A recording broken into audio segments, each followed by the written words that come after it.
Bueno, en el marco de los 100 años de Bichadero, días atrás tuvimos una tertulia sobre, bueno, el origen de Bichadero. Si buscamos el origen de Bichadero, tenemos que buscar el propietario de estas tierras. En los libros habitualmente hablamos de Felipe Contucci, pero lo que queremos saber nosotros, y queremos tal vez que tú también le transmitas ¿por qué no al mundo, y a los bicharenses que están informados por el mundo, quién era Felipe Contucci, su origen y algunos detalles también al frente? Bueno, y qué mejor lugar que acá la cantina senior, ¿verdad?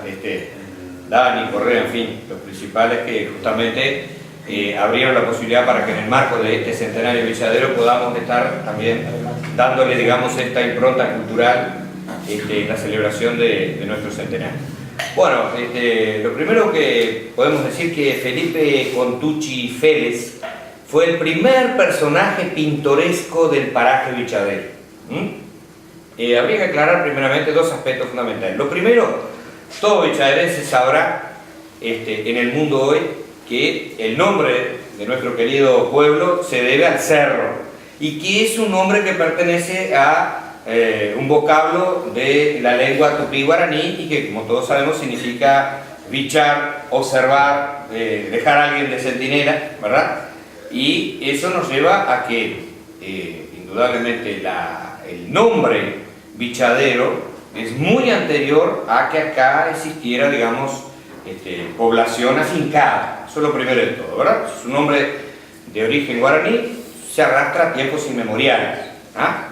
El segundo concepto previo que tenemos que aclarar es que el vínculo de Bichadero con Cerro Largo es más anterior que el vínculo de Bichadero con cualquier otro lugar, digamos, cercano. Si bien sabemos que hoy pertenecemos a Rivera, lo que primeramente fue Villa Ceballos, surgió mucho después que la villa de Melo, y el vínculo de Bichadero con Cerro Largo, y en este caso con Melo, es muy anterior al vínculo con lo que hoy es la propia capital de Rivera.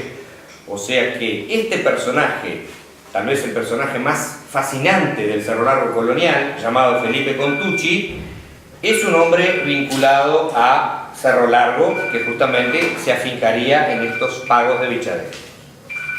¿Quién fue Felipe Contucci? Bueno, algunos geógrafos dicen que había nacido en Lisboa, en Portugal, otros dicen que había nacido en Florencia, en Italia, hacia el año 1773. O sea, es un personaje cuyo origen hasta es difícil de rastrear el lugar de nacimiento, ¿verdad? Lo que sí sabemos es que su padre era portugués, Francisco da Silva Félez, y su madre, italiana, florentina ella, Natalia Contucci. Por eso es que él se firmaba Felipe Contucci, porque como sabemos, si tiene ese origen de padre portugués, justamente es indudablemente conocido por todos que portugueses, como nuestros hermanos brasileños, acostumbran primero, ¿verdad?, el apellido materno y no el paterno.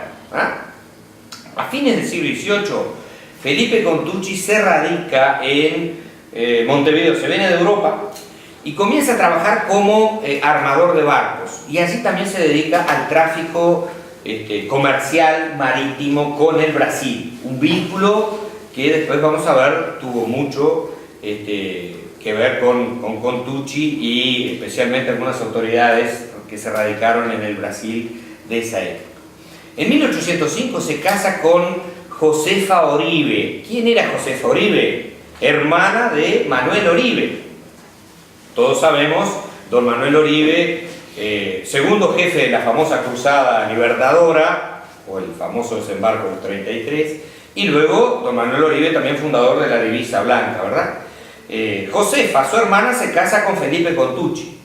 Y allí también hemos podido rastrear de que había una situación de calamidad económica de la familia de los Oribe, cuyo padre, el padre de Josefa y Manuela, había fallecido, don Francisco Oribe, que era casado con doña María Francisca de Viana, había fallecido don Francisco Oribe y la pequeña Josefa apenas tenía 11 años. Por eso es que a los 16 se casa con don Felipe Contucci. Tal vez una situación un poco extraña, porque uno dice, bueno, sí, las mujeres se casaban temprano, es verdad, en aquella época, pero Felipe tenía 32 y ella 16. Tal vez la situación económica tuvo que ver también en ese matrimonio, ¿no? De ese matrimonio nacería una niña, la única hija de ese matrimonio, llamada Agustina. Agustina, entonces, Contucci Oribe, que después se casaría con don Manuel, con su propio tío. O sea que don Manuel Oribe fue de Felipe Contucci, este primer personaje de Bichadero, fue primero cuñado y luego sería yerno, ¿verdad? Ahora, ¿cuál es el vínculo de Felipe Contucci con Bichadero? Es lo que nos interesa saber, porque al fin y al cabo estamos hablando de nuestro centenario. Entre 1806 y 1807, tanto Buenos Aires, capital de lo que era el virreinato Río de la Plata, como Montevideo, fueron ocupados por los ingleses. En Europa se estaban dando las invasiones napoleónicas, los ejércitos franceses habían tomado cuenta de buena parte de Europa, habían invadido España, habían tomado prisionero al rey, Fernando VII, habían invadido Portugal, la corte portuguesa se había tenido que exiliar, digamos, había tenido que huir de Lisboa y se radicó en Río de Janeiro. Toda la corte en pleno, el Brasil conoció por primera vez una corte portuguesa en América, ¿verdad? Una corte europea, con todo su séquito, ¿no? Todos sus cortesanos, incluyendo el propio rey portugués. Vamos a ver que esto también tiene algún vínculo con Contucci. Bueno, ¿qué rol jugó Felipe Contucci? Este vecino montevideano, ya un vecino acaudalado, muy, digamos, potentado. Bueno, fue de los que juntó dinero para contribuir a los gastos de defensa de la ciudad de Montevideo, ¿verdad? Es decir, que este comerciante en ese momento radicado en Montevideo contribuyó con la defensa de Montevideo a través de justamente el desembolso de una importante cantidad de dinero que acá lo atestiguan los documentos. Luego sería recompensado el propio virrey del Río de la Plata en ese entonces, don Santiago de Liniers, expide una serie de documentos que son muy elocuentes. En 1808, Felipe Contucci sería recompensado y dice textualmente el documento que lo vincularía a Bichadero. Dice así: en mérito a las erogaciones, o sea, los gastos, que hizo don Felipe Contucci para suministrar municiones de guerra en las dos veces, 1806 y 1807, que invadieron las fuerzas británicas, los ingleses, ¿verdad?, la capital de Buenos Aires, desembolsando hasta la cantidad de 260.000 pesos. Y acá viene la recompensa. Se le concede a don Felipe Contucci en legítima propiedad estos campos: por el oeste, limitando con Cerros Blancos y el arroyo de Caraguatá, ¿verdad? Acá tenemos más o menos el arroyo Caraguatá, acá está la zona de Cerros Blancos. Dice así: por el este con el arroyo de Hospital y el cerro de Hospital, ¿verdad? Lo que conocemos como el cerro de Hospital, ¿verdad? Hoy con otro nombre, y el arroyo de Hospital que todos conocemos, ¿verdad? Por el norte, un gajo que sale de Cerro Blanco y que hace barra con el Hospital, conocido como Arroyo Blanco, más o menos en esta zona por acá, ¿no?, donde desemboca el Arroyo Blanco, como sabemos, en el Hospital, y más arriba el Paso del Sauce, dice el documento, y al sur el Río Negro, y al suroeste el Arroyo de Belén, ¿verdad? O sea que estamos hablando de que como recompensa del apoyo que hizo Felipe Contucci a la causa de defensa de Montevideo, se le otorgó esta enorme estancia. O sea, la corona española no tenía cómo retribuir el dinero, lo que abundaba eran tierras. Tierras le fueron entregadas. O sea, estamos hablando de una enorme estancia que abarcaba desde lo que era como límite, digamos, ¿no?, como límites circundantes, lo que eran las Toscas, Mazangano, Arriera, Hospital, Arroyo Blanco, Cerros Blancos y todos los parajes que hoy conocemos que formarían parte de la octava sección de Rivera y también la octava sección del departamento de Tacuarembó. Estamos hablando de una parte bien interesante del sur de Rivera y una parte bien interesante del departamento de Tacuarembó, ¿verdad? Todo eso era la enorme estancia de don Felipe Contucci. El historiador profesor Víctor Humberto Ganello cita textualmente en su obra Historia de Cerro Largo de que Felipe Contucci levantó su estancia en Bichadero. Aquí estaba. ¿Dónde? Bueno, pudo ser en el lugar donde Joaquín Correa muchos años después tendría su estancia. Pudo ser en otro lugar. Pero lo que dice Ganello es que la estancia de Contucci estaba en Bichadero, ¿verdad?, en el lugar que ya se conocía con ese nombre. También hay acá otro dato interesante, que es que en 1810 la principal autoridad de estos territorios, el virrey, fue destituido por una junta. Virrey, digamos, que era la máxima autoridad de todos los territorios llamados del Río de la Plata. Baltasar Hidalgo de Cisneros fue sacado, ¿vale?, por repercusión de los sucesos europeos, y en su lugar fue creada una junta provisional gubernativa que todos conocimos como la famosa Junta de Mayo. Estamos hablando del año 1810. Bueno, el pueblo de Melo, Melo estaba bajo la influencia en ese entonces de Buenos Aires, y recordemos que Vichadero dependía de Melo. El pueblo de Melo jura inmediatamente fidelidad a esa junta, pero desde acá, desde la estancia de Vichadero, Contucci se traslada a Melo y presiona al veterano comandante militar don Joaquín de Paz, obligándolo a retractarse. Y Melo, que jura fidelidad a Buenos Aires, se tiene que retractar bajo la influencia y la presión de Felipe Contucci y ponerse bajo las órdenes del gobierno de Montevideo, que aclaremos, en ese entonces no estaba constituido ni Uruguay ni Argentina, todo pertenecía a España, y Montevideo le había declarado la guerra a Buenos Aires, ¿sí? O sea que uno dice, bueno, pero ¿y Contucci qué peso tenía este estanciero de Vichadero para obligar al cabildo de Melo, a las autoridades militares, al gobernador militar? Bueno, no solamente en el peso de Contucci, el peso político, se remite a esta área.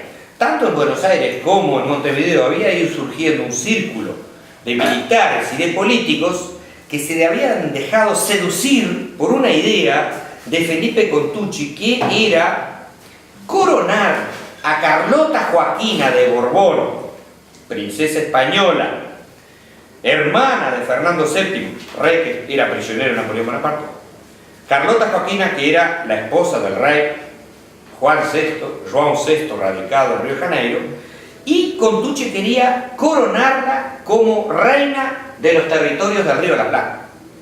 Entendiendo, Contucci decía que Carlota Joaquina era la legítima sucesora de su hermano, el rey Fernando VII, preso de Napoleón Bonaparte. Entonces, ese círculo de militares y de políticos que se habían visto seducidos con la idea de Contucci, repito, no estaban ni siquiera acá ni en Melo, estaban en Buenos Aires y en Montevideo, que eran las ciudades más importantes del Río de la Plata. En el fondo, Felipe Contucci quería coronar a su amada Carlota Joaquina, porque Felipe Contucci era uno de los tantos amantes que tuvo la princesa española, esposa de Juan VI, ¿verdad? No fue el único, pero era uno. Sabemos tal vez de sus años, de cuando él frecuentaba el Brasil como comerciante, tal vez allí empezó a estrechar vínculos, y hay una cantidad de cartas que prueban que Contucci fue uno de los amantes de Carlota Joaquín. Quería coronar a su amada Carlota, idea que no iba a tener mucho andamiento, pero fue un planteo, ¿verdad? Y así también que cuando los portugueses invaden Melo, en 1811, comandados por el general Diogo de Sousa, Contucci les proveía a los portugueses invasores de Melo, que ocuparon Melo, saquearon Melo, incendiaron Melo, hasta se robaron la campana de la iglesia de Melo. Contucci les proveía de leña, les proveía de ganado y de todo lo que fuera necesario, dicen los documentos, a los invasores portugueses. ¿De dónde sacaba ese ganado? De su estancia de acá del Vichadero. Recordemos estos enormes parajes que iban desde el Río Negro, ¿verdad?, hacia, dijimos, hasta el hospital, y desde Cerro Blanco, Arroyo Blanco y Caraguatá. Ahora bien, Melo, como decíamos, que fue una villa influyente sobre el entonces paraje Vichadero, entre 1813 y 1814 fue un centro españolista. No lo vio con mucha simpatía nunca Artigas, que planteaba el federalismo independentista, ¿verdad? Melo más bien fue contrario y se apegó más a los intereses montevideanos, ¿no? Pero hay numerosos documentos que consignan cómo Felipe Contucci, este vecino estanciero de Vichadero, actuó y ofició de espía, ya sea al servicio de España, de Portugal, de Brasil y hasta de la propia Inglaterra. Muchas veces, tal vez sin intuirlo, fue un instrumento de esos imperios. En 1815, la monarquía española le concedió a don Felipe Contucci la Cruz de Primera Clase. una altísima distinción que se hacía solamente a aquellos nobles de la Europa de ese entonces, ¿verdad? Fue distinguido por los relevantes servicios prestados a la corona de España. Hay que decir también que, bueno, este primer vecino de Bichadero fue un personaje controversial, fue polémico, fue aportuguesado, es verdad, fue antiartiguista, fue lescorino, partidario de las fuerzas invasoras del general Lecor, pero sin lugar a dudas fue un producto de estos tiempos. Tiempos de duda, de a veces cambiar de bando, de ver cuáles eran los intereses que más podían favorecerlo a él, ¿verdad? Hay que decir que hoy en Montevideo sí hay una calle que lleva su nombre. Hay que decir también que unos años atrás en la Junta Departamental de Cerro Largo se presentó un proyecto para ponerle en el nomenclátor el nombre de Felipe Contucci en la calle y fue rechazado. Pero en Montevideo sí está esa calle que seguramente muchos bichaderenses conocerán, la calle Felipe Contucci, que justamente está en la zona de los barrios Atahualpa y Aires Puros, una calle de apenas 9 cuadras, y que justamente esa calle, para mejor ubicación, está entre la avenida José de San Martín y la calle Dr. Carlos Bazarray. Bueno, perfecto, esperando que esta sea la primera de tantas charlas acá en el Senio con toda esta barra de amigos y que esto sirva para que los bicharenses nos contemos a través de este maravilloso mundo de internet, YouTube y demás. Hasta la próxima. La próxima con otros temas, ¿no? Nos queda fútbol, nos queda personajes, muchas cosas. Ahí está. Decir que falleció en el año 1843, detalle, ¿verdad? 29 de octubre del año 1843, a la edad de 70 años. ¿No? Relativamente joven para esta época. Exactamente. Bueno, muchas gracias.